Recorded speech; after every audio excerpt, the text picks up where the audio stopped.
우리 본문 말씀 읽겠습니다. 본문 말씀 마태복음 3장 1절부터 6절. 마태복음 14장을 끝내고 우리 전에 다루었던 오늘 3장을 근래에 벌어지고 있는 이 상황들을 좀 우리 교회가 통찰하면서 다시 한번 우리의 위치, 우리의 교회의 부르심, 우리가 24시간 지금 14년차 멈추지 않는 기도와 예배를 행하고 있는 우리의 행위가 무엇이며 무엇을 의미하며, 그리고 더더욱 이때에 우리의 기도의 창끝을 어디에 집중해야 할 것인가를 한 번 더 리마인드 하는 시간을 갖기를 원합니다. 자, 우리 본문 같이 합독하겠습니다. 마태복음 시작. 그때에 침례 요한이 이르러 유대 광야에서 전파하여 말하되 회개하라 천국이 가까이 왔느니라 하였으니 그는 선지자 이사야를 통하여 말씀하신 자라. 일러스되 광야에 외치는 자의 소리가 있어 이르되 너희는 주의 길을 준비하라, 그가 오실 길을 곧게 하라 하였느니라. 이 요한은 낙타털 옷을 입고 허리에 가죽띠를 띠고 음식은 메뚜기와 석청이었더라. 이때에 예루살렘과 온 유대와 요단강 사방에서 다 그에게 나와 자기들의 죄를 자복하고 요단강에서 그에게 침례를 받더니. 아멘. 한번 크게 따라해 보십시다. 선두주자의 부르심. 지금 전 세계는 굉장히 긴장하고 있죠. 지금 2.8 이 전쟁이 전쟁의 양상에 따라 어떤 분들은 3차 중동전쟁, 또 중간중간 있었던 걸 치면 5차 중동전쟁이라고 표현이 조금씩 다릅니다. 근데 과거 중동 모든 나라가 똘똘 뭉쳐서 이스라엘을 진멸하려고 치렀던 그런 전쟁에 비하면 5차라기보다는 만약에 그런 사태가 일어나면 3차 중동전쟁 같은 일이 벌어지겠죠. 그러면 이것은 중동에서 끝나지 않고 아주 복잡한 국제사회 전체 진영의 전쟁적 분위기 내지는 국지전으로 번지게 될 것 같습니다.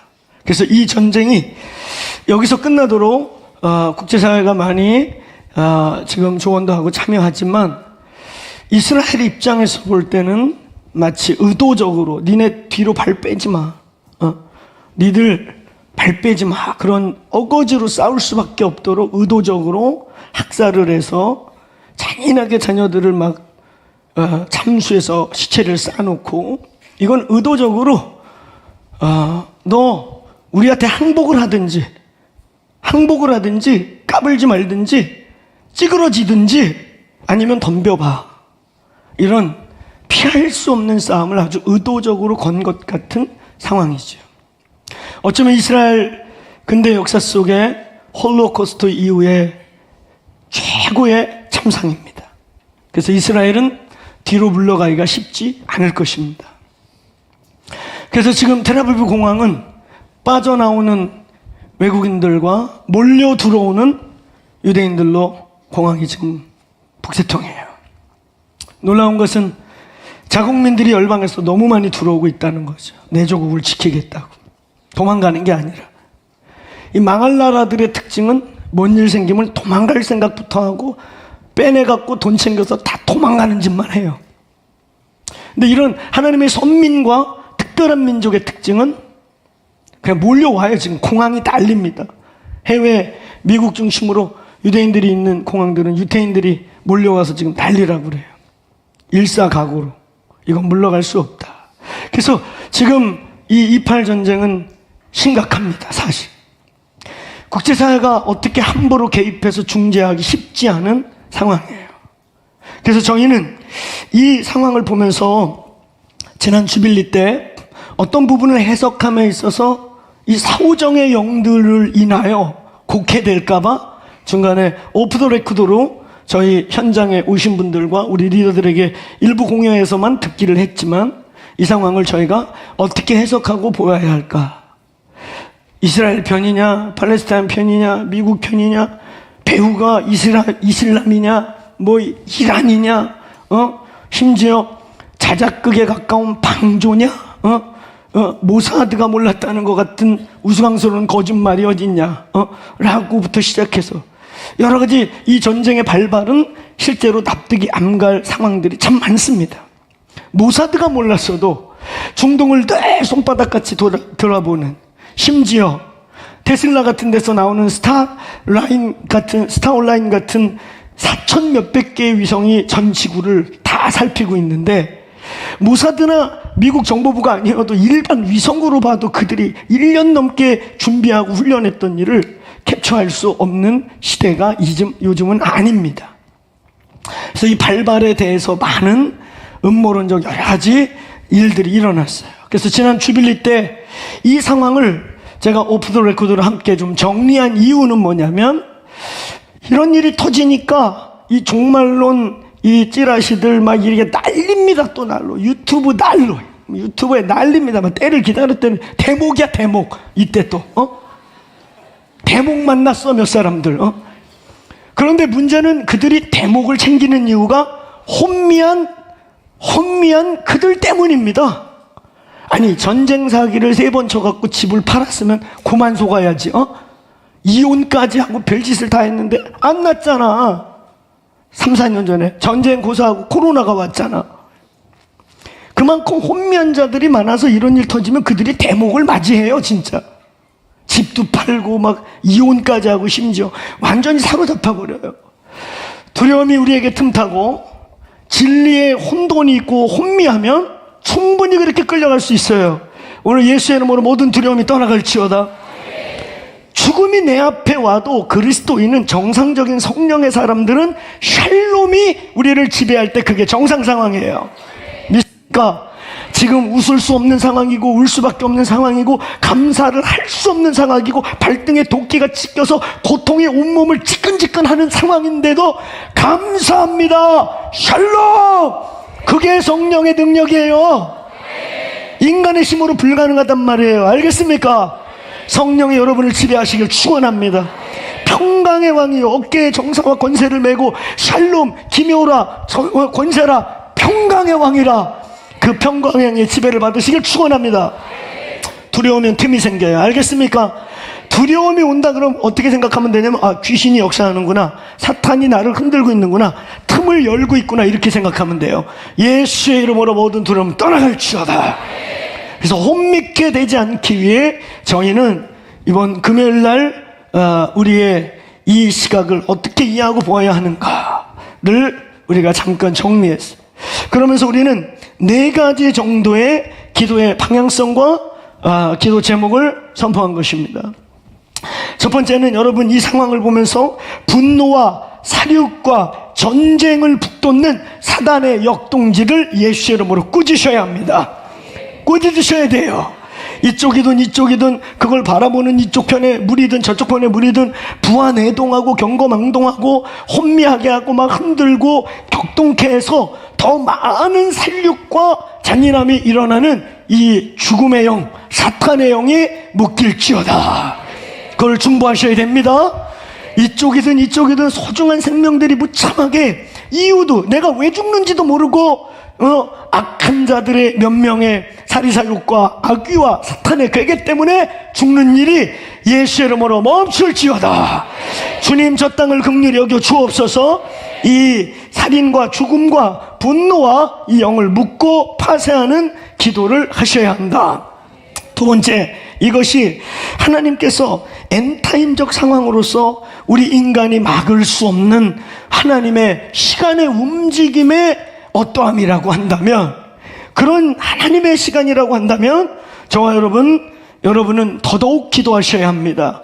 사탄이 아니라 하나님의 시간에 의해 오늘 이것이 정말 우리가 막을 수 없는, 인간이 어찌할 수 없는 시간이 아니라면 오늘 예수의 이름으로 확전이 막힐지어다. 아멘. 더 이상 확전이 되지 않게 이슬람과 또 미국 뭐 이런저런 여러 가지, 여러분 이 두 번째 기도, 확전을 막는 기도, 다시 거듭 얘기하지만 이 상황이 뭐 지금 다니엘서 전쟁이다 뭐 난리요, 대목 만난 사람들이 지금 난리거든요. 근데 여러분, 이 전쟁이 2차 중동 전쟁을 통해서는 그들이 예루살렘을 회복했습니다. 근데 예루살렘은 회복했는데 거기에 골든 돔을 손을 못 댔어요. 이게 통곡의 벽에서 날마다 울는 철천지 그들의 한인데, 만일 이것이 우리가 생각하는 하나님의 시간의 움직임 중에 하나님의 어떠함의 허락하심 속에 있다면 골든돔이 무너지거나 이때 골든돔을 박살내거나 거기까지 가면 우리는 그렇게 종말론을 믿고 있는 분들, 그렇게 전천년적으로 이 하나님의 시간을 푸는 분들의 말씀대로 우리도 이때를 깨워서 준비하고 이제 새로운 시각으로 삶을 준비해야 될 줄로 믿습니다. 그러나 아무리 확전 할아버지가 와도 그게 아무 일이 없고 거기에 거룩한 곳에 가증한 게 쓰지 않으면 이건 사실은 확전되지 말아야 되고 기도로 막아서야 되고 부하 내동에서는 안 될 일인 것을 선포합니다. 그러므로 여러분, 이게 여호와의 주권적 섭리의 시간이 아니라면 예수의 이름으로 확전이 예수의 이름으로 멈출지어다. 더 많은 사륙이 끊어질지어다 라고 기도하셔야 됩니다. 그 다음에 여러분, 여기서 하나 기억할 것은 우리는 TV에서 요즘 전쟁이 애들 게임 보듯이 생중계되니까 그 먼 동네 무슨 게임 보듯 해요. 절대 그러면 안 돼요. 그 상황들, 그 영혼들 죽어가는 거 보면서 우리는 기도하셔야 됩니다. 우크라이나 러시아 전쟁도 요즘은 전쟁이 생중계되는 시대 아닙니까? 그 러시아 군인들 죽으면 막 박수를 치고 그런데요. 여러분, 그 젊은이들도 누구의 아들이며 누구의 아버지입니다. 아멘. 정신 차리셔요. 할렐루야. 우리는 이 편도 저 편도 아니고 철저하게 예수 그리스도에 붙어 있기를 축원합니다. 이번에 확전이 돼서 주님의 시간이 아닌데 애매한 전쟁이 되면 한국은 멀리 있으니까 남의 일이라고 생각지 마세요. 이미 그 이란으로 들어간 자금 문제도 우리 한국은행에 있던 이것이 카타르 중앙은행으로 우리에게서 갔고 어쨌든요. 그래서 한국은 이미 이 전쟁에서 이름이 오르내리고 있습니다. 빠질 수가 없어요. 확전이 되면요, 이 중동 전쟁이 확전이 되면 미국의 에너지의 절반 가까이를 거기에 매달려야 될 거예요. 우크라이나 전쟁 끝난 거 아닙니다. 그러면 호시탐탐 대만 전쟁을 치르고 싶었던 중국, 미국 눈치 보느냐고 못 치르고 있는 중국, 근데 시진핑 입장에서는 대만 전쟁을 치루어서 자기가 외쳤던 통일을 이루어야 황제로서 장기 집권을 완전히 도장 찍는 그 일, 그 미국이 저쪽에 실리면 아마 분명히 일어날 거예요. 제가 아는 선교단체가 하나 있습니다. 세계에서 가장 정보를 많이 가진 선교단체는 이미 그 대만에 있는 선교사님들이요, 철수 준비를 다 하고 딱 신호 주면 집결지, 그러면 나라에서 헬리콥터 와서 가져갈 시뮬레이션이 다 돼 있어요. 그래서 대기 상태입니다. 그래서 그 그룹하고 친한 제가 이사로 있는 우리 FMB도 그 선교사들 움직임에 따라 그분들 움직이면 바로 움직일 준비를 다 하고 있어요. 이 말은 뭐냐면 대만 전쟁을 그 나라는 미국은 일어날 수 있다고 보고 철수 시뮬레이션과 집합지와 딱 터지면은 헬기까지 다 준비를 해놨단 말이에요. 거기가 터지면 어떻게 되겠습니까? 미국의 에너지가 이제 아무리 미국이 대단하고 용가리 통뼈여도 전 세계를 대상으로 싸울 수 없잖아요. 동북아 안보의 공백 내지는 균열이 깨지는 일이 생겨요. 그리고 여러분 이미 뉴스에서 보서 알다시피 지금 하마스의 전술은 그냥 전형적인 북한 게릴라들의 방법이에요. 그리고 거기서 미국 그 북한제 박격포탄이 이렇게 발견된 것들이 TV에 나오지 않았습니까? 그 방식 그대로 안보 공백이 나오고 안보 균열이 깨질 때 휴전선 일대의 어느 도시, 이번에 하마스를 보면 패러글라이딩, 오토바이, 그리고 훅 사막에서 나타난 땅굴입니다. 그게 바로 여기저기 땅굴에서 훅 나온 특공대들, 그런 방식으로 휴전선 인근에, 예를 들면 지금 얼마 전에 벌써 오래됐죠, 연평도에 대포를 쓴 그 사건은, 그건 진짜 전쟁, 사실 그 당시는 전쟁 선포입니다. 대포를 쐈단 말이에요. 수십 발을 남침을 한 거예요, 사실. 근데 이제 이런 프로젝트로 수혜를 높여서 하마스에게 그렇게 전수한 대로 휴전선 인근 어느 도시에서 기습으로 들어갔다 나왔다 치고 빠져서 난리가 나면, 나 모른다 그러면 이때 자칫하면 잘못하면 전면전이 될 수 있는 이런 여러 위기들. 그래서 확전을 우리가 막는 기도를 하셔야 됩니다. 그건 우리의 일입니다. 알겠습니까? 아멘. 그 다음에 세 번째, 이것이 혹시 나쁜 의도적인 거짓 언론들과 거짓인들을 통해서 이 2.8 전쟁, 사실은 서로가 아픈 거고 먼저 공격을 했음에도 항상 이런 일이 터지면 반유대주의 운동, 유대인들을 의도적으로 나쁘게 몰고 가는 쪽으로 계속 언론이 균형을 깨트려요. 우리의 기도는 세 번째, 이것이 무고하게 이편저편을 가르다가 특별히 반유대주의 흐름으로 가지 않도록 끊는 기도하시길 바랍니다. 아멘. 항상 그래왔어요. 지금도 언론이 그렇지 않습니까? 언론이 서글슬, 아니 지 입장에서 생각해 보세요. 가만히 있는 안식일 날 의도적으로 무차별로 와서 죽이고, 그것도 아이들 시체 49를 쌓아놓고 메롱 약 올르듯이 덤벼봐. 니들 이 중동에서 까불지 말고 찌그러지지 않을 것 같으면 덤벼봐. 이렇게 해왔는데 언론은 이상하게 이스라엘을 나쁘게 몰고 가고 있어요. 오늘 저와 여러분의 기도로 반유대주의와 계속해서 이 6,000년 성경 역사 속에 짬만 나면 이스라엘을 잔멸하려고 하는 에스더 때도 그랬고 홀로코스트도 그랬고, 우리가 상징적으로 아는 이 두 개뿐만 아니라요, 이 2000년 기독교 역사, 6,000년 성경 역사 속에 짬만 나면 선택받은 언약 백성을 지구에서 지워버리려는 원수의 계계가 계속 있었다는 거예요. 왠 줄 아세요?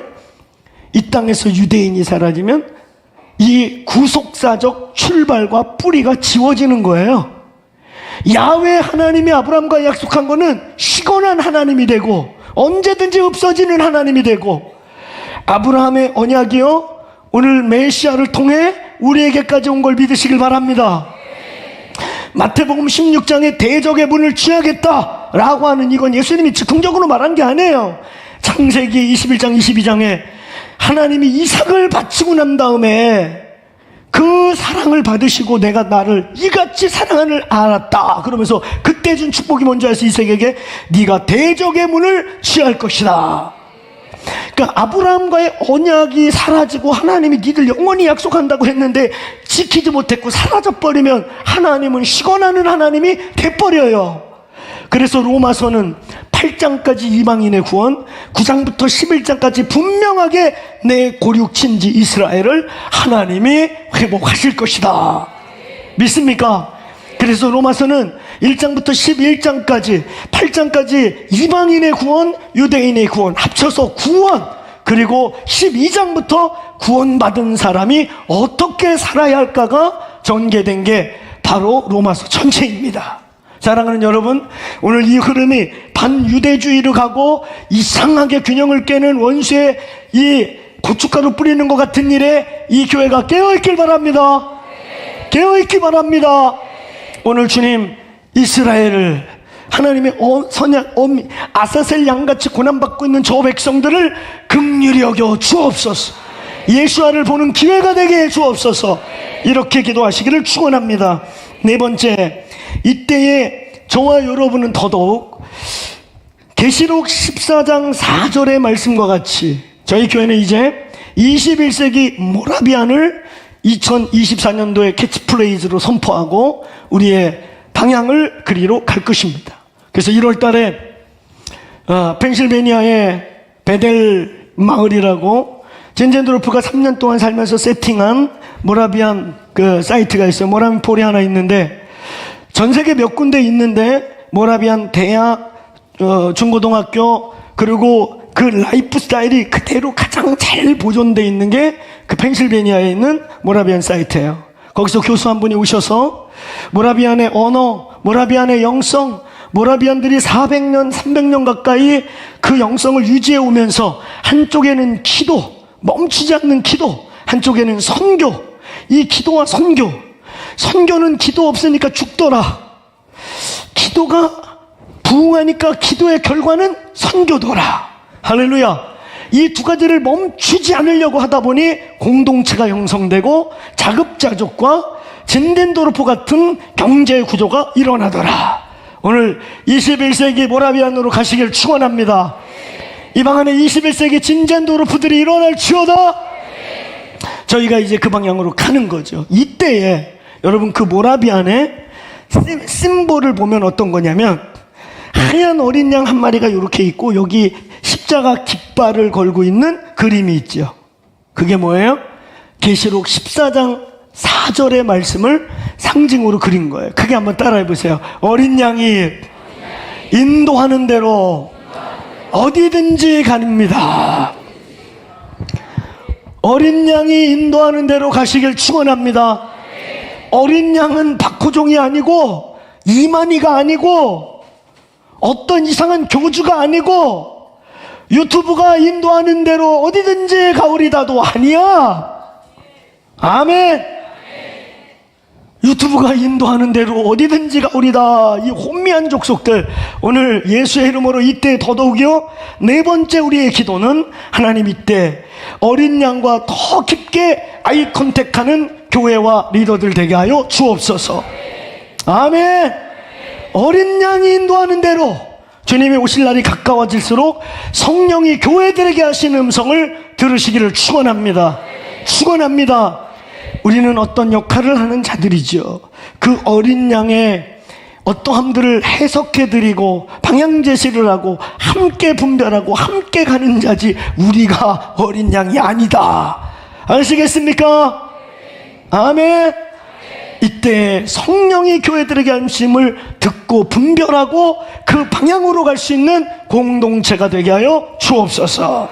자, 이때 우리의 기도, 첫 번째 분노와 살인의 영을 예수의 이름으로 막으시길 바랍니다. 두 번째, 이것이 인간이 어찌 관여할 수 없는 하나님의 우주 경영과 시간 경영에 하나님의 카이로스와 크로노스의 하나님의 주님의 다시 오실 시간적 주권적 행하심이 아니라면 오늘 예수의 이름으로 확전이 멈출지어다. 확전이 멈출지어다. 그래서 이게 동북아까지 오는 저와 여러분 선교의 사명을 감당해야 될 이민족의 부르심까지 흔들리게 하는 일이 없을지어다. 그리고 오늘 세 번째, 이것이 교묘하게 반유대주의로 흘러가서 하나님의 선민을 향한 역사적 계속해서 사탄을 공격했던 그 일이 반복이 되지 않을지어다. 거짓은 거짓으로 드러날지어다. 눈과 귀에 거짓 언론들과 이 매스미디어를 통해서 오는 허물들이 벗겨질지어다. 이걸 막아서고 분별하는 기도를 해주시기를 바랍니다. 그리고 네 번째, 오늘 저희는 어린 양이 인도하는 대로 어디든지 가는 교회가 될지어다. 이 네 가지 기도하시기를 축원합니다. 기도합시다. 기도하셔야 됩니다. 오늘 그러한 측면에서 오늘 이 본문을 통해 다시 한번 저희 교회의 부르심을 정리하고 그 부르심에 맞게 이 시즌에 이 교회가 살아내시기를 축원합니다. 여러분, 이 본문은 제가 부르심을 받을 때 한 3개 정도의 말씀을 순서대로 이렇게 받으면서 저의 부르심의 방향을 확신하고 제가 이 길을 가는 것을 결정하게 됐습니다. 첫 번째는 창세기 28장 15절로 20절의 말씀이었어요. 안 믿는 집에서 태어나서 아무도 후원해주지 않고 제가 예수 믿는 것도 이렇게 그렇게 달갑지 않게 보던 때에 내가 주의 길 간다 선포하면 어떤 일이 벌어질지 상상이 되는, 그리고 너무 자신이 없었어요.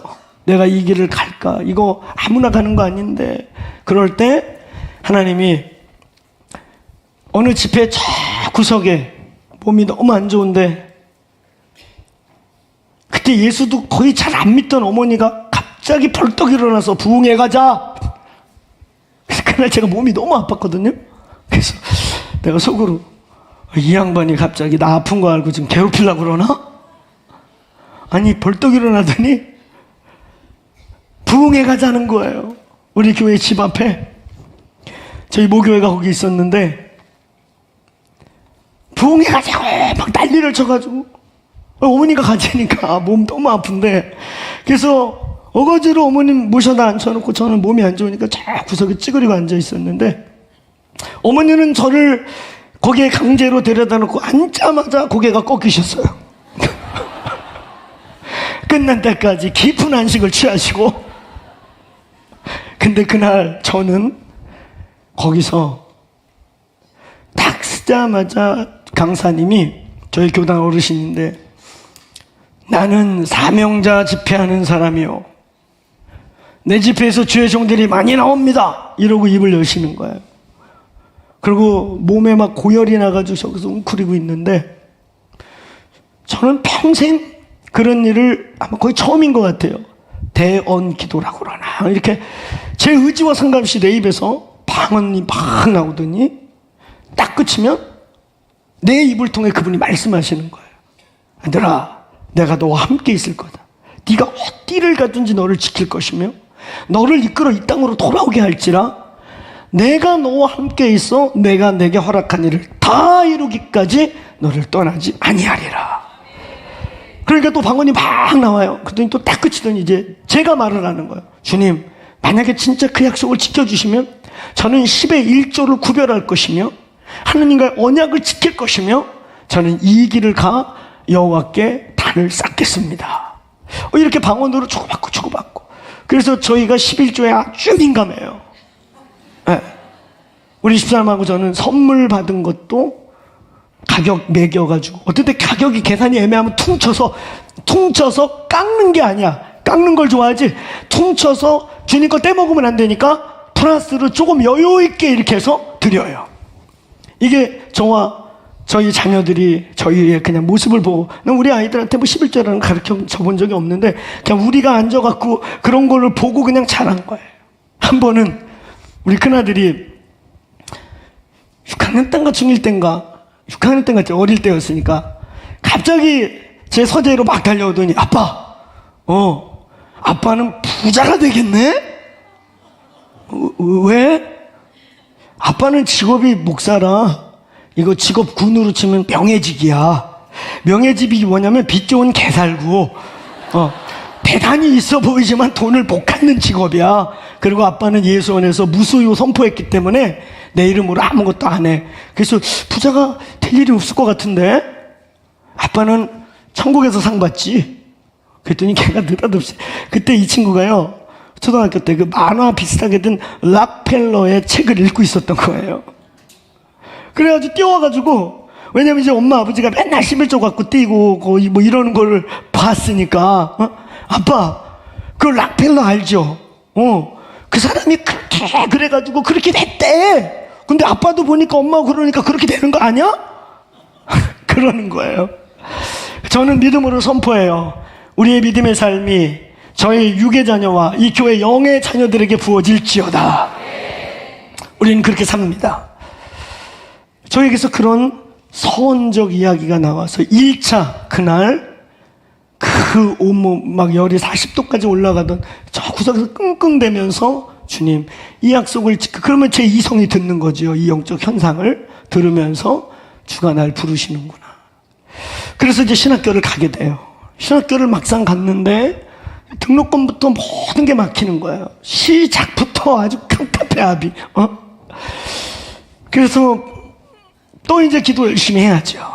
근데 그때 주님이 이제 신학교에서는 저의 영적인 삶이 어떨 것인지를 보여주셨는데, 그 말씀이 바로 이 마태복음 3장의 말씀입니다. 광야에서 외치는 침례 요한의 삶.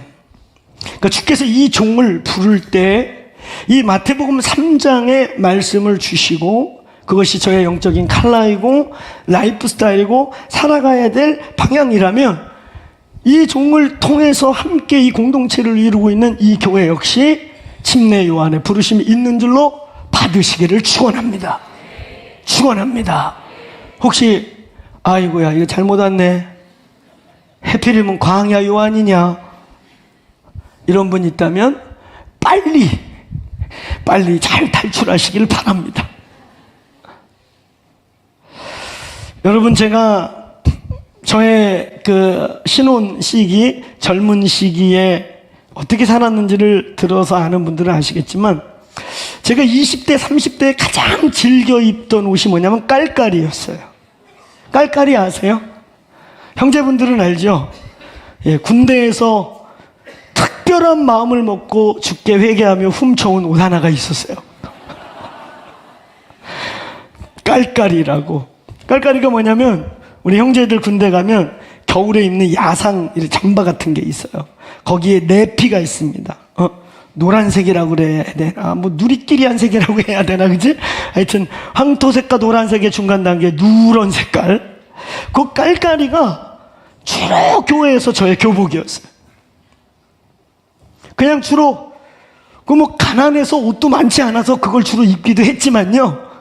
진짜로 제가 그 옷을 즐겨 입었던 것은 주로 철야하고 장의대에서 자고 이럴 때 저는 그때마다 침례 요한이 약대 털옷을 입고 가죽 띠를 띤 그 옷을 저는 생각하곤 했어요. 왜냐면 제가 우여곡절 끝에 신학교를 들어갔는데 앞이 하나도 안 보이는 것 가운데 그 말씀을 받으면서 그래 내 길이 어차피 나의 부르심이 이런 광야를 통과하고 광야를 가는 삶이겠지. 그리고 매일 교회에서 철야하고 짬나면 뭐 어디 싸돌아다닐 이유가 없잖아요. 신학생이 그냥 교회에서 맨날 자니까 좋은 옷 입을 이유가 없어요. 그냥 깔깔이 하나 걸치고 할렐루야. 여름을 뺀 삼계절 옷 할렐루야. 아주 좋아요. 깔깔이 때가 묻어도 티가 안 납니다. 웬만큼 쩔어도 표시가 안 나요. 그래서 주로 그것을 입고 가끔은 은정의 목사 연애할 때도 깔깔이를 입고 나갔다가 참 지금 생각하면 간이 컸어요. 잘릴 뻔했는데 저분이 성령의 베델의 안경에 이렇게 씌워서 이 침례 요한은 저희 공동체에 아주 중요한 메시지가 있는 선지자입니다. 자, 이 침례 요한을 통해 첫 번째 침례 요한의 정체성이자 어쩌면 저희 교회와 이 마지막 때를 사는 그리스도인들의 정체성을 봅시다.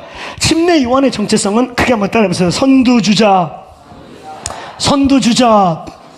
침례 요한의 정체성은 forerunner라고 하는 선두주자의 영을 가진 자입니다.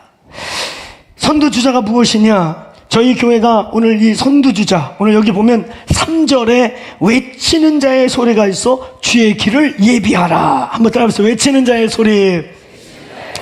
주의 길을 준비하라. 예비하라. 주의 오실 길을 예비하고 준비하는 외치는 자. 그래서 여기서 forerunner, 앞서가는 자, 앞에 있는 자라는 단어가 나왔어요.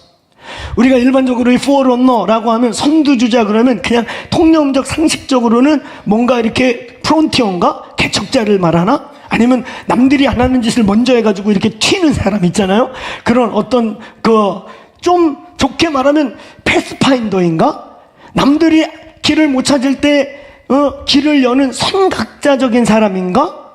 혹은 뭔가 이렇게 프로페틱한 예언적이기 때문에 남들이 못 보는 길을 보고 뭐 이런 사람인가? 이런 그냥 상식적으로는 선두주자래, 그 사람 앞서가는 사람이래. 그러면 그런 생각을 하게 될 것입니다. 그러나 저희 교회가 개념 정리한 이 선두주자, 특별히 침례 요한의 정체성으로 말미암아 우리가 이 용어를 선포하고 있는 이 선두주자는 분명하게 우리는 이렇게 정리합니다. 한번 따라해보세요. 주의 앞서 길을 예비하는 자. 주님의 앞서서, 예수님의 앞서서 예수님의 초림 이전에 먼저 보내심을 받고 그의 길을 예비하고 그의 길을 준비하고 그의 첩경을 평탄하게 했던 부르심을 받은 자들. 자, 따라서 선두주자란 주님의 앞서 길을 예비하는 자들. 이해했습니까? 오늘 여기 침례 요한은 바로 예수님의 초림에 앞서 보내줘서 예수님보다 6개월 먼저 태어나서 먼저 선지 활동을 해서 구약의 마지막 선지자로서 구약의 모든 말씀과 율법과 인간의 죄를 대표해서 어린 양 예수의 머리에 안수하고 침례를 주어서 인류의 죄를 이 어린 양에 다 전가하고 어린 양의 제물됨을 준비했던 주의 앞서 길을 예비한 선지자, 선두주자. 자, 우리의 forerunner는 이런 의미예요. 이해했습니까? 아멘. 자, 이 선두주자, 주님의 앞서서 길을 예비하는 자. 성경에서 이런 자들이 어떤 자들이 있는가? 마태복음 25장 5절 6절을 우리가 보면 마태복음 25장은 우리가 잘 아는 멍청한 처녀 5, 똘똘한 처녀 5이 있었는데, 이 멍청한 것들은 그냥 퍼지게 자다가 번아웃 때는 다 기름이 고갈되는지도 모르고 그냥 번아웃 돼 버리는, 그러면서 미련하게 달려가는 신부들일 수 있어요. 그런가 하면 슬기로운 처녀, 똘똘한 처녀들은 열심히 달리기도 하지만 기름병도 준비해 갖고 가는 거예요. 근데 이 본문의 핵심은 뭐냐면, 띄워놔. 딴 얘기 안 하면 계속 그 띄워놓고 있어야지. 그래서 여러분, 이 본문의 핵심은 뭐냐면요, 신랑이 더디옴으로 다 졸고 잘세예요. 기름을 가지고 있으면 뭐해? 기름을 가진 자도 잠들었고 안 가진 자도, 그래서 번아웃 되고 있는 자도 잠든 거고, 기름을 나름 가지고 있어서 뭔가를 이렇게 준비도 하고 뭐 말씀도 갖고 있고 뭐 이런 것 같은데, 결론은 뭐냐면 신랑이 더디와. 그래서 한밤중이 됐더니 다 잤어. 다 자고 있을 때, 자, 이 본문 크게 같이 읽어봅시다. 시작. 신랑이 더디오므로 다 졸며 잘세 밤중에 소리가 나되 보라 신랑이로다 맞으러 나오라. 자, 크게 따라하면서 소리가 있어 일어나라. 제가 크게 하면 여러분도 크게 하는 거예요, 톤을. 알겠죠? 똑같이 하는 게 아니고. 자, 일어나라. 일어나세요. 할렐루야. 이렇게 깨우는 목소리들.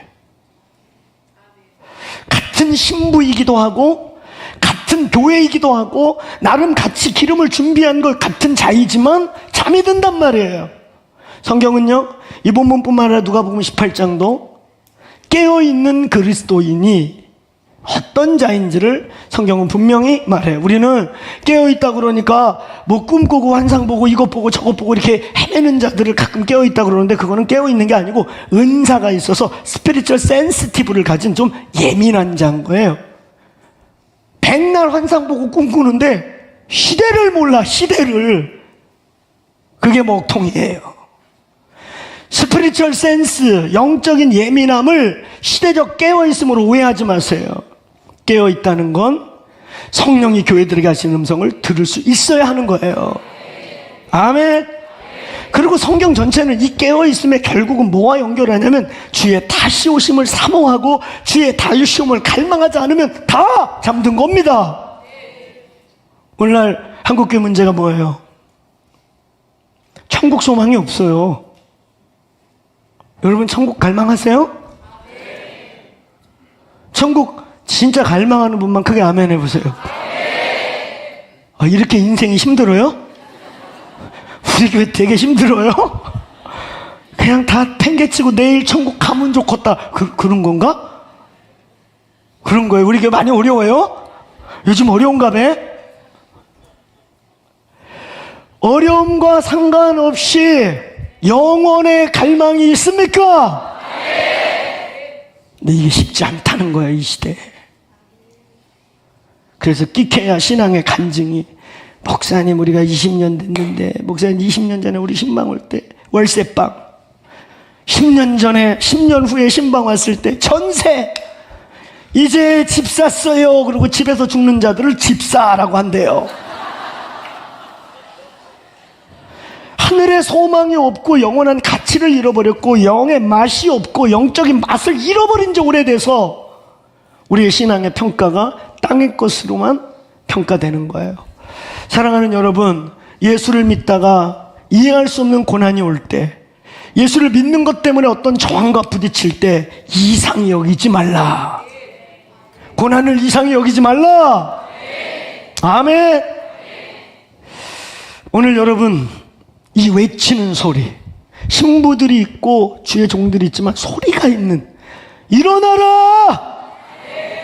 신랑이 오시는 발자국이 들린다! 이 교회가 이 역할을 하시기를 축원합니다. 우리가 그렇게 외치는 자가 되길 바랍니다. 여러분이 깨어날 뿐만 아니라 주변을 깨울 수 있기를 바랍니다. 이게 침례 요한의 소리, 광야에서 외치는 소리가 있어 가로되. 이게 선두주자의 중요한 거예요. 신부도 중요하고 기름을 준비하는 것도 다 중요한데, 신랑이 더디 오니까 심지어 어느 교단에서는 제 이름이 없나 봐. 가톨릭 어느 계파에서는 제 이름이 없다고 선언해버렸어. 주님 다시 오십니다. 그리고 이제 알파보다는 오메가가 가깝습니다. 깨어있기를 축원합니다. 그리고 오늘 누가복음 2장 28절, 36절, 38절에 보면 우리가 잘 아는 시몬과 안나의 이야기가 나옵니다. 이들에게 음성이 왔어요. 너희가 살아있을 때에 메시아를 보게 될 것이다. 그리고 그 예수 그리스도의 그 아기 된 예수를 보고 하나님께 영광을 돌리면서 그 얘기를 예비하는 우리 36절부터 한번 읽어볼까요? 같이 36절 38절 시작. 또 아셀지파 마누엘의 딸 안나라는 선지자가 있어. 나이가 매니 그가 결혼 후에 7해 동안 남편과 함께 살다가 과부가 되어 이 사람은 성전을 떠나지 아니하고 주야로 금식하며 기도함으로 섬기더니 마침 이때 나아가서 하나님께 감사하고 예루살렘의 속량을 바라는 모든 사람에게 아멘. 이 안나 얘기를 하면 어머나 7년 만에 과부가 됐네. 과부에만 또 집중하면 안 돼요.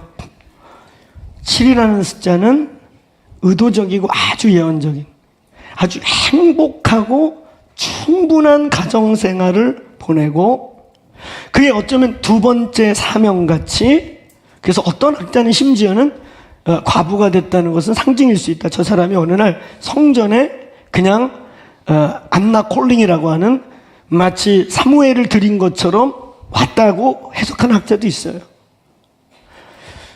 그런 여러 의미, 어쨌든 이 사람이 여기서 기도하면서 한 일이 뭐냐면 초림의 예수님의 길을 예비하고 그가 온 걸 보고 온 동네 다니면서 메시아가 왔다 선포하는 외치는 자의 삶. 사랑하는 여러분, 선두주자는 주님의 오심을 예비하는 부르심인 것입니다. 그렇다면 저와 여러분은 어떤 주님의 오심을 예비하겠습니까?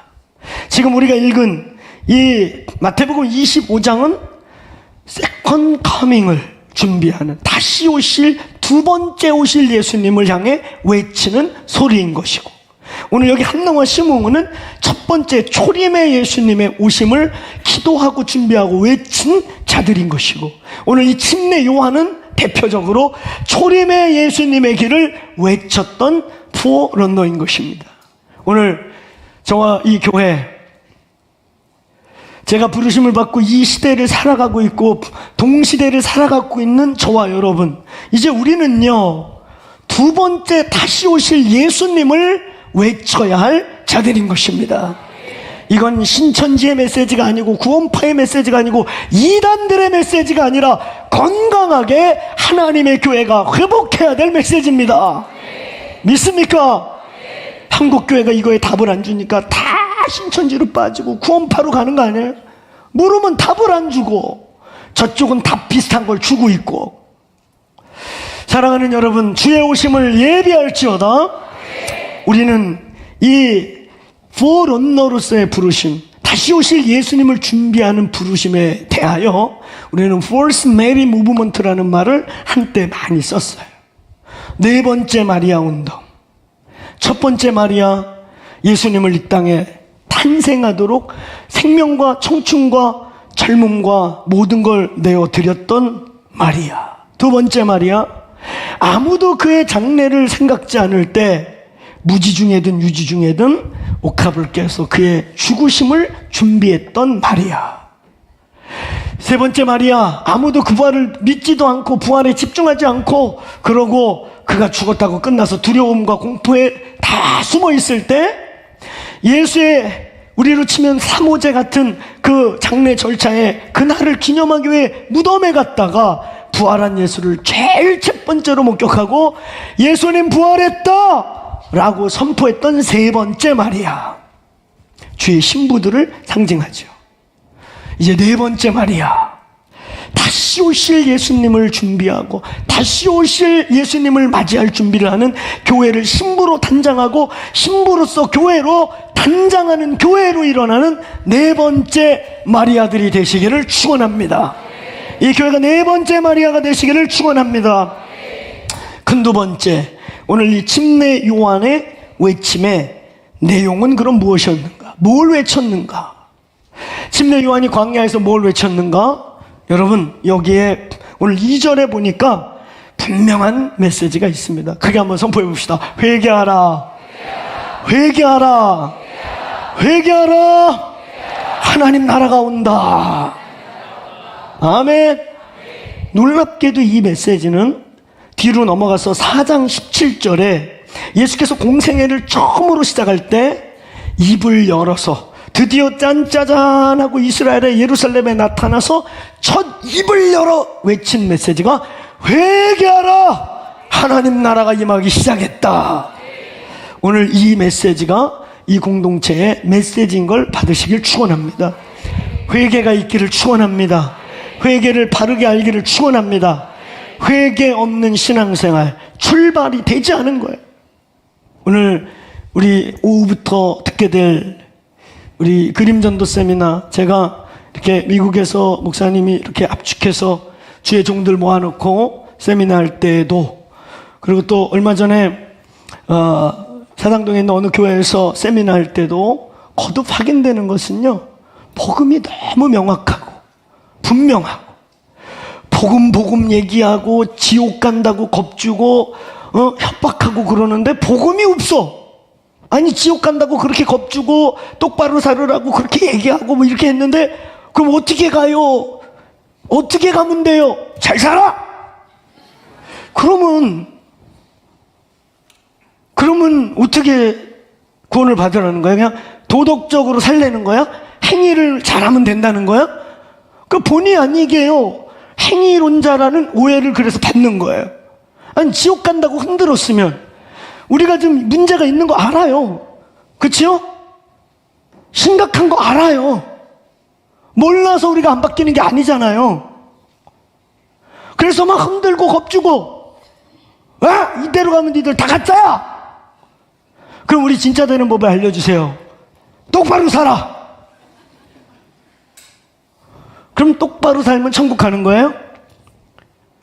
우리가 전도하다 만나는 수많은 사람, 나는 법 없이도 살아요. 아이고, 저 양반은 삼동네가 다 알아줘요. 그냥 산불려 그냥 석가야, 석가. 그럼 그들 다 천국 보내야 돼요? 그럼 좋아요, 여러분. 여기 있는 연약함을 갖고 있고 이런 분들은 그냥 다 지옥 가요? 복음을 정확히 알아야 돼요. 아멘. 제가 목사님 메시지 들으면서 그 복음에 대한 선명하고 분명한, 할렐루야, 복음이 분명하시길 축원합니다.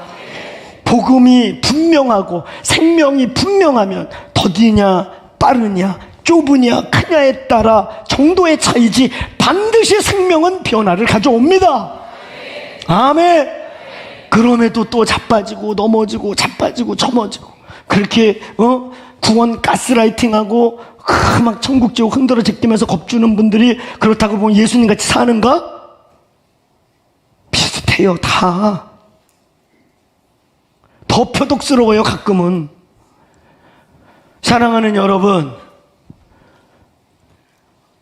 구원 복음 가스라이팅에 흔들리지 마시고 천국 지옥 가스라이팅에 몰려다니고 컨트롤 받지 마시고, 지금 중동 전쟁 때문에 종말론 가스라이팅에 혼미하지 마시고 분명한 복음을 가지시길 바랍니다. 분명히 회개하시길 바랍니다. 분명히 이쪽으로 걸어간 삶을 완전히 바꿔서 예수께로 가시기를 축원합니다. 나 위에 살고 나 때문에 살고 내가 목적이고 다 내가 주인인 삶을 바꿔서 예수가 목적이고 예수 때문에 살고 예수 위에 사시길 바랍니다. 예수 믿는 것도 저 때문에 잘 믿는 사람 있어요. 내가 잘 믿어야 복 받지. 근본이 아니에요. 기독교에서는 우리가 없어요. 우리는 십자가에 죽는 거예요. 그러면 살아요. 믿습니까? 죽으면 사는 이 역설적 진리를 경험할지어다. 버리면 얻고 죽으면 살고. 할렐루야. 그게 십자가의 비밀이고 능력인 것입니다. 내가 혀 깨물고 허벅지 꽂고 바늘로 여기 쑤셔가면서 의롭게 된다고 의로워지는 게 아니에요. 마르틴 루터가 종교개혁 왜 하게 됐어요? 그 사람 초급 신부였어요. 겉으로는 검은 가운을 뒤집어 쓰고 머리에는 뭘 뒤집어 써서 사람들이 신부님 이러고서는 다니는데 그 속에서 일어나는 음란과 판단과 비판과 정죄. 그래서 신부들 중에 그래도 기도하고 이런 수도 쪽으로 열린 사람들은 자책이라는 게 있어요. 그럼 밤에 저 우물가에 가서 우퉁 벗고 물 쫙 뿌리고 채찍으로 쇠사슬 달린 채찍으로 몸을 때리는 거예요. 등짝을 지 스스로 막 찢어서 피를 흘려가면서 정욕을 회개하고 오늘 막 회개. 그렇게 찢고 그 다음날 또 해. 그래서 루터가 어떻게 하냐. 이 인간을 어떻게 하냐. 그러다가 그 루터가 로마서를 읽다가 크게 한번 따라해보세요. 의인은 오직 믿음으로 산다. 의인의 기준이 바뀐 것입니다. 의의 기준이 나의 행위와 나의 노력이 아니라 예수 그리스도의 십자가 공로구나. 아멘. 그걸 눈 뜨고 보니까 이 가톨릭이 다 가짜예요. 면죄부 팔고 별짓을 다 하는 거예요. 그래서 목숨을 걸고 이건 아니다 그래가지고 자기 교회 문짝에다가 95개조 잘못된 걸 박아놓고 이건 아니야. 그게 인류 역사에 이렇게 큰일이 될지는 그는 그때 몰랐대요. 복음을 만나고 너무 감격스러워서 그냥 저지른 일인데, 사실은 그를 보호해줬던 성주가 아니었으면 그는 사지가 찢어져 죽었습니다. 하나님이 하신 일인 줄로 믿습니다.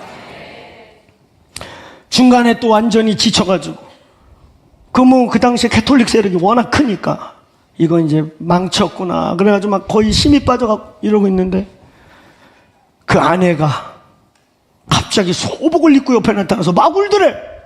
에이 재수없게 왜 이래 하나님이 죽었습니다. 이래 이 불경건한 얘기를 이마누라가 미쳤나 왜 이래. 그럼 하나님이 살아계신데 당신 왜 이러고 있습니까? 하나님 살아계신데 왜 당신은 죽은 것 같이 이러고 있습니까? 그때 루터가 영혼이 확 깨어나면서 내주는 강한 성이여 노래를 부르면서 다시 뚫고 간 거예요. 여기 우리 사랑하는 여인들, 제가 무식한 여자, 센 여자 자꾸 얘기하니까 내가 아름다운 여인들을 자꾸 폄하하는 걸로 오해하면 안 돼요. 저는 강한 여자들을 축복하는 거예요. 아멘. 무식한 여자, 기준도 없는 지구의 중심이 저인 여자, 센 여자, 원리는 알고 좀 진리도 알지만 지방식으로 막 지심으로 하려고 이렇게 하는 사람.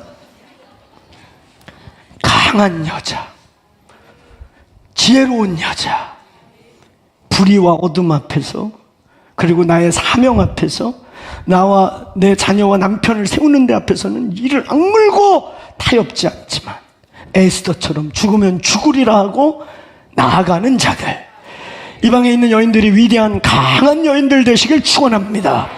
남편을 세우고 자녀들을 일으키는 할렐루야. 그 여러분, 제가 남자로서 여기서 뭐 이렇게 대단하게 막 이러고 갔지만 집에 가면 보호가 필요해요. 할렐루야. 그 루터의 아내가 강한 여인이 돼서 그 두려운 상황에, 여러분 그거 실패하면 사지가 찢어져 죽고, 그 부인은 수녀하다가 루터하고 결혼했거든요. 진리를 발견하고 이거 다 버리자. 얘는 사지가 찢어져서 공개 처형당하면서 불로 태워버려요. 얼마나 그 당시 예수 십자가 이름으로 종교가 악한 짓을 많이 했는지 상상할 수가 없어요. 유럽의 가장 끔찍한 고문은 다 교회가 개발한 거 아세요? 비참했던 중세시대, 그걸 깼어요. 진리의 말씀이. 할렐루야. 다시 크게 선포해 봅시다. 의인은 오직 믿음으로 산다. 십자가의 능력이 우리를 바꾸시길 축원합니다. 십자가를 경험하시길 바랍니다. 복음 가스라이팅, 천국 지옥 가스라이팅, 정말로 가스라이팅, 진리로 다 끊어질지어다. 진리로 우뚝, 진리로 견고하게 쓰시기를 축원합니다. 외치는 자의 메시지는 아주 분명했어요. 회개하라.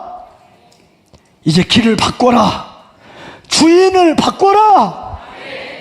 요즘 저희 레비스탕스가 불러가지고 제가 여기저기 집회 갔더니 그 노래 다 부르고 있더라고요. 내 마음의 한 자리, 주를 위한 그 자리. 저 가사 또 헷갈리는지 모르겠어요. 이따 그거 부릅시다. 이랬는데 딴 노래 차고 나오지 않겠지? 이랬는데도 딴 노래 차고 나오면 그 성령이 시킨 거예요. 할렐루야. 네, 그러면 순종해야지 우리.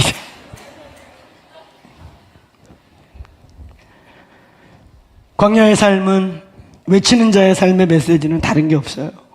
회개하는 거예요. 나의 나라, 사탄의 나라, 세상 나라를 향해 가던 삶을 완전히 바꿔서 이제는 하나님의 통치와 다스림, 하나님을 목표로 삼고 예수가 중심에 들어오면 모든 게 삽니다. 이 진리를 믿으십시오. 믿으십시오. 저희 교회 모든 사역에 녹아있는 가장 중요한 신학적 키워드가 하나님의 나라라고 했습니다. 오늘 하나님의 나라가 임할지어다. 그래서 우리 더크루처치는 이 예배당에서 있는 게 아니고 만물 안에서 만물을 충만케 하는 자의 충만함이 되시길 바랍니다. 그게 하나님의 나라입니다. 할렐루야. 끝으로 세 번째, 우리는 이 침례 요한의 삶, 선두주자는 그럼 어떤 삶과 삶의 방식을 갖고 있는가? 선두주자는 어떻게 살아야 되는가? 첫 번째, 오늘 1절과 4절에 있는 예수님이 이 말씀 속에 선포하신 침례 요한의 삶에 있습니다. 첫 번째, 광야입니다. 그는 광야에서 사역을 시작했어요. 우리 생각에는 사람들이 많이 모이는 성전 어귀에서 소리를 고래고래 질러대면 그래도 관심 있는 사람들이 듣지 않을까 할 텐데,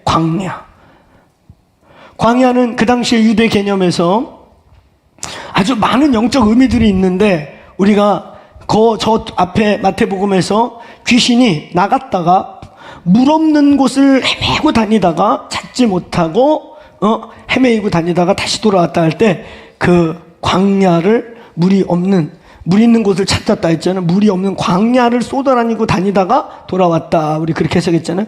그리고 7 귀신을 데리고 왔다. 그래서 유대인들의 통념 속에는 광야는 귀신들의 처소, 악한 영들의 처소, 하나님으로부터 버려진 장소, 고독한 곳, 이런 곳이에요. 근데 이 요한의 활동 장소가 바로 이 광야에서 시작됐습니다. 광야의 의미는 뭐냐? 그래서 구별된 장소. 여러분, 광야는 이스라엘 역사 속에 되게 의미가 있어요. 40년을 광야에서 돌리면서 가나안을 들어가게 했고, 모세도 40년 동안 광야에서 양치기 하다가 부르심의 자리로 들어갔고, 예수님도 광야에서 40일을 금식기도 하시고 공생애를 시작하셨고, 이 광야는요 굉장히 풍성한, 그러나 외롭고 힘들지만 진리가 녹아있는 장소가 광야예요. 이스라엘 가보면 알겠지만 젖과 꿀이 흐르는 땅이다 그래가지고 가보면 젖꿀 별로 없습니다. 광야입니다. 나라가 다 광야야. 나는 그 이스라엘 젖과 꿀이 이거 볼 때마다, 아니 그러면 주님 캐나다를 주시지? 내가 볼 때 지구에서요 가장 젖과 꿀이 흐르고 푸르는 곳은 캐나다야. 캐나다. 땅속에 묻힌 지하자원 손도 안 대고도 잘 살고 어마어마합니다. 거기 캐나다 여기저기 있는 산에 있는 나무 조금만 벌목해서 팔아먹어도 100년 동안 전 국민이 아무것도 안 해도 먹을 만한 돈이 나올 그냥 벌목이 있고, 캐나다 보시지 않습니까? 제가 DTS를 거기서 해서 그래서 이런 말도 있어요. 원래는 하나님께서 이스라엘 백성을 캐나다를 주려고 했대요. 그런데 막 애굽에서 나와가지고 우왕좌왕하는데 모세가 성경에 보니까 혀가 짧았다, 말이 약했다, 주여 내가 입이 둔한 자요 그랬잖아요. 그래가지고 원래 입 더듬고 이러는 지체들이 막 쫓기고 압력받으면 더 안 나옵니다. 그래서 원래 가나다를 외치려고 두 손을 딱 들고 그러는데 아론이 막 이스라엘 백성이 돌을 들었다 놨다 그러면서 어디로 갈 거야? 빨리 말해 막 이러니까 이러고 있는데 아론이 선포는 아론이 했거든요. 이렇게 둘러보니까 옆에 너 가나안 얘기하려고 그러지. 알았어, 가나안. 그래가지고 모세 아니 이래가지고 카나다로 갈 게 가나안 같대요. 근데 난 이 말이 되게 합리적인 게, 왜냐면 아니 내가 전 지구를 좀 다녀봤는데요, 카나다가 그래도 제일 나아. 넓고 그냥 풀 뜯어먹고 살아도 괜찮고 뛰어다니는 소 잡아먹어도 괜찮고 참 좋아요. 근데 어쨌든 가나안으로 갔어요. 말이 적과 꿀이 흐르지. 가보세요. 거의 광야지. 근데 이 광야에 비밀이 있단 말이에요. 광야는 첫째, 주님만 바라봐야 하는 곳입니다. 주님 손 없이는 살 수 없는 곳입니다. 주님만 보십시오. 두 번째, 광야는 세상의 소리가 멈춘 곳입니다. 고요하고 조용하고 온갖 잡소리, 유튜브 소리, 무슨 소리 다 조용하고 주께만 집중하는 곳입니다. 세 번째, 광야는 거칠고 치열한 싸움을 계속해야 돼요. 전갈이 와서 물 수도 있고, 자다가 뭐 물콩 만졌는데 코브라일 수도 있고, 자는데 누가 와서 핥아 갖고 눈 떴더니 사자가 웬 도시락이야? 그럴 수도 있고. 그러니까 여러분, 광야에서는 넋 놓고 코 골고 자면 뒤져요. 늘 깨어 있어야 되고, 늘 치열하고, 아침에 일어나면 오늘은 뭐 먹나, 내일은 뭐 먹나. 아이고 질려버리는 거. 메뚜기 먹어봤어요? 생메뚜기 먹어본 분? 저 한번 씹어봤거든요. 무슨 사고가 있어가지고 써요. 엄청 써요. 맛대가리 하나도 없습니다. 어떤 분은 또 이걸 보고 아이고 그래도 하나님께서 침례 요한을 웰빙을 시키셨네. 야, 너 웰빙 한 3년 동안 메뚜기 생으로 씹어 먹어봐라. 감사가 나오나. 여러분, 매일 먹을 거 걱정해야 되고 매일매일 치열하게 깨어있지 않으면 죽어요. 광야는 주님만 바라보는 것, 주님 소리만 바라보는 것, 먹을 거 있고 먹고 마시고 먹는 거 입는 거에 매이지 않고 주님께 영적 공급을 가라면서 살아야 할 곳입니다. 이게 광야. 침례 요한이 훈련받은 곳은 바로 그런 곳이에요. 여러분, 선두주에서 우리의 삶을 어찌해야 합니까? 오늘 하나님만 바라보셔야 돼요. 하나님 보셔야 돼요. 아무리 뻔한 답인 것 같아도 이게 답입니다. 하나님 보시기를 축원합니다. 유튜브가 인도하는 대로 어디든지 가오리 다 안 돼요. 오늘 주의 말씀에 귀 기울이셔야 돼요. 이런 때일수록 더 기도와 예배, 말씀과 기도에 집중하시기를 축원합니다. 축원합니다. 그리고 먹는 거 입는 거 의식주 문제를 초월해야 바벨론 시대에 바벨론에 끌려가지 않고 음료에게 휘둘리지 않아요. 오늘 천연 자연의 음식을 먹었다는 것은 의식주 문제를 자연적으로 내어 맡기고 살았다는 거예요. 먹고 마시고 육신의 정욕, 안목의 정욕, 이생의 자랑의 문제를 초월해야 한다는 거예요. 선두주자의 삶을 사시기를 축원합니다. 그 다음에 낙타 토롯과 가죽띠의 의미가 있습니다. 낙타 토롯을 입은 거예요. 가죽을 둘러쓰고 여기다 가죽띠를 두른 것입니다.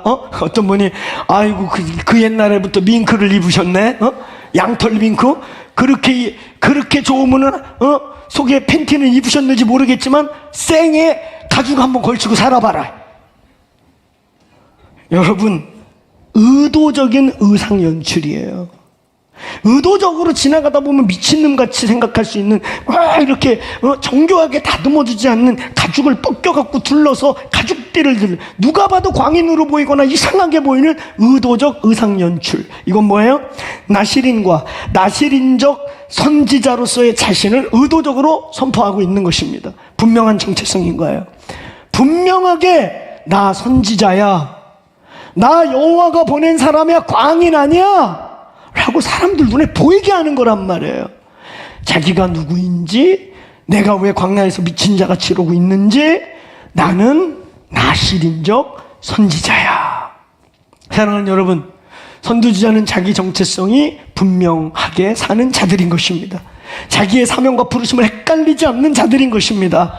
오늘 예수의 이름으로 선두주자적 삶을 사시길 바랍니다.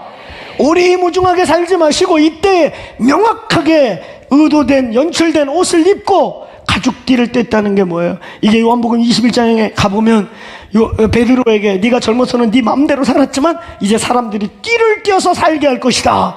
매인 삶, 자기의 삶이 아닌 주께 매인 삶. 주가 가라는 데 가고 있으라는 데 있고 앉으랄 때 앉고 서랄 때 서시기를 축원합니다. 선지자적 자기의 분명한 사명과 부르심을 스스로 표현하는 분명한 정체성의 표현인 것입니다. 세 번째, 오늘 메뚜기와 석청은 다시 얘기하지만 의식주 문제를 뛰어넘는 것입니다. 아멘. 주시는 것에 감사합시다. 주시는 것에 감사합시다. 개수하지 맙시다. 믿음으로 살아갑시다. 아멘. 정말 그렇게 삽시다. 있는 거, 건강한 거, 먹고 숨 쉬고 하나님 찬양할 수 있는 거에 감사할 수 있겠습니까? 아멘. 메뚜기와 석청으로 감사할 수 있겠습니까? 하나님이 땅에서 나서 자연에서 나서 하나님이 주신 것으로 그냥 먹고 살면서 매일매일의 삶을 연명해 가지만 감사할 수 있겠습니까? 이 마지막 때를 살아가는 선두주자적 라이프는 감사가 회복되셔야 돼요. 하나님이 주시는 대로 살고 넘치게 주면 그걸 잘 경영하면서 진젠도르프와 같이 마지막 때에 하나님 나라의 군자금으로 쓰면서 규모 있고 뜻 있고 부르심 있게 주시는 것들을 관리할 수 있게 되길 축원하고, 오늘 그냥 그날 땅에서 나오는 거 먹고 메뚜기 잡아서 먹고 살더라도 감사하시기를 축원합니다. 사랑하는 여러분, 오늘 이 말씀을 통해 28 전쟁이 먼 중동의 얘기가 아니라 이게 도미노 확전 내지는 국제 정세를 흔들면 이 나라에까지 어떤 일이 올지 모르는 상황이 2024-25년도, 여러분 이 2000년도가 들어설 때 우리가 뭐라고 했습니까? 이 10년이 마지막 주의 오심을 위해 너무 중요하고, 이 10년을 위해 3년에서 5년, 2년에서 3년 우리가 정말 잘 하나님의 진리 안에 방향 잡고 살아야 한다. 오늘 이 교회 선두주자로 사시기를 축원합니다. 선두주자의 영을 받기를 축원합니다. 우리의 부르심을 확실히 붙잡고 살기를 축원합니다. 이 교회 사명 잊지 마시기를 축원합니다. 이 시즌에 하나님이 다시 100일 기도를 하라면 하시겠습니까? 아멘 해놓고 우리들만 연락에 나와서 100일 채우게 하면 안 돼요. 나오실 분들 아멘. 내가 믿음이 참 적어요. 함께 할 줄로 믿습니다. 하나님이 혹시 100일 하라면, 그런 감동이 불안하게 자꾸 오는 것 같기도 했고, 그래서 사실 조금 불안해요. 진짜 조금 불안한데요. 근데 놀라운 게 옛날에 100일 하라고 그래서 우리 그때 진짜 고민, 우리 사역자들 알아요. 회의를 내가 이걸 안 하려고 얼마나 이렇게 피하고 저렇게 피하고 머리를 쓰고, 왜냐면 일단 내 스케줄부터가 안 되니까. 그러다가 문정매 목사님이 지혜를 주셨고 20일, 30일, 20일, 30일, 그러니까 그나마 숨이 좀 터지긴 했는데, 근데 우리 그때 그 100일 기도 안 했으면 코로나 때 우리 죽었어요. 100일 기도 20일, 30일, 20일 차 갈 때 코로나 빵 터져서 우리가 딱 총선까지 기도했죠. 근데 이제 또 총선이 다가와요. 내년에 딱 총선. 만약에 하면 또 그날까지. 지금 그냥 생각만 해도 저도 피곤해요. 우리 목사님들 인상에 100일 막 100자가 다 무서워. 그래서 이거는 저의 그냥 감정이기를 소원합니다. 어차피 우리 연초 20일기도 할 건데. 그냥 하여튼 잘 분별해 보세요. 여기 목자들, 우리 교회 엘더들, 리더들이요, 주께서 꿈에 100 이런 게 보이거나 어제부터 꿈에 자꾸 하얀 백양이 뛰어다녔거나 어떤 분들이 기도만 하면 100 뭐 이런 게 자꾸 보였거나 그러면 저한테 개인톡 주세요. 컨펌으로 받겠습니다. 우리 자리에서 일어나시겠습니다. 선두주자로서의 이 부르심, 사랑하는 여러분, 광야로의 네오몰린. 광인과 같은 메뚜기와 석청을 먹으며 가죽 옷을 허리띠를 둘러매고 사는 삶으로의 콜링. 사랑하는 여러분, 제가 진리를 말씀드릴게요. 부르심대로 살면 행복합니다. 부르심의 자리에 있으면 인생의 열매와 성장이 있습니다. 곧여 보이는 것 같고 아닌 것 같아도 부르심의 자리에 있으면 행복해요. 믿습니까? 그리고 반드시 결과와 열매가 있습니다. 그리고 저 영원한 하늘에서 영광의 코이노니아의 보좌 가까이에 있는 은혜를 받게 될 것입니다. 사랑하는 여러분이요,